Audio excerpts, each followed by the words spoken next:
வணக்கம். நாங்கள் இன்றைக்கி பாசி பருப்பில் பாயாசம் செய்ய போகிறோம். அதுக்கு நான் பாசி பருப்பு 165 கிராம் வறுத்தெடுத்து வச்சிருக்கிறேன்.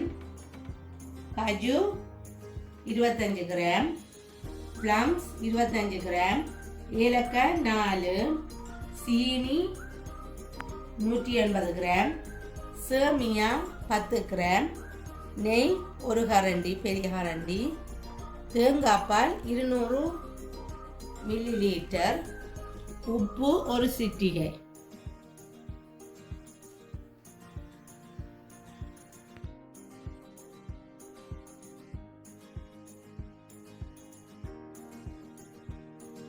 தண்ணி விட்டு அவிய விட்டு கிடக்குது. ரைஸ் குக்கர் 2 விசில் வர மட்டும் அவிய விடுங்கோ. நோமல் தண்டா அவிஞ்ச பிறகு அந்த கையில் எடுத்து நசுக்கிக்க தெரியும் அவிஞ்சிட்டோண்டு. நம்ம உங்களுக்கு காட்டுறேன். வேணால் அவிய விட்டுருக்குறேன்.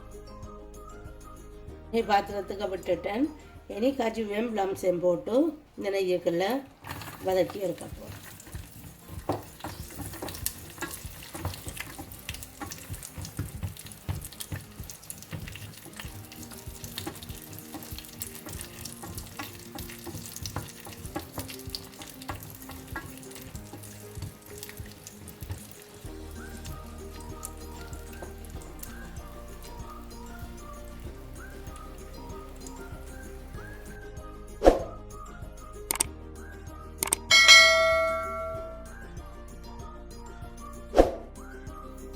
இப்போ பயறு அவிஞ்சிட்டது. இதோட நான் ஒரு சொட்டு உப்பு போட போகிறேன்.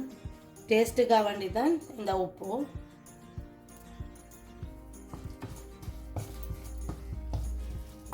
இப்படி நல்லா கரைஞ்சி வர வேணும் பாசிப்பயறு.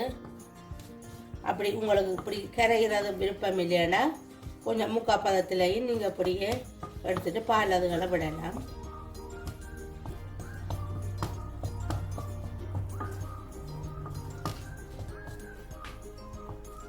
இந்த சூட்டோடையே நாங்கள் சேமியா போடுவோம். சேமியா போட அது டக்கண்டு அவிஞ்சிடும்.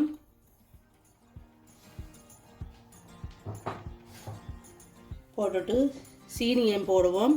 சீனி போடலாம், அல்லது நீங்கள் சர்க்கரை வேணும்டா சர்க்கரை போடலாம். பாலை விடுறேன்.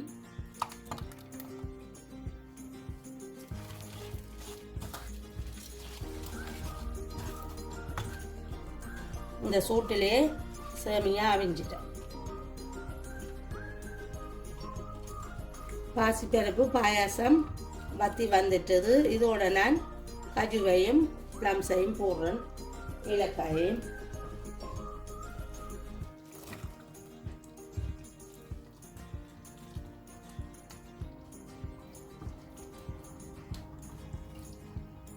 செய்தாச்சுது. இனி நாங்கள் இறக்குவோம். பாசிப்பயறு பாயாசம் செய்தாச்சுது. இந்த சேனலை சப்ஸ்கிரைப் பண்ணுங்கோ, பெல் பட்டனை அமர்த்த மறக்காதீங்கோ. இந்த வீடியோ பார்த்ததுக்கு நன்றி.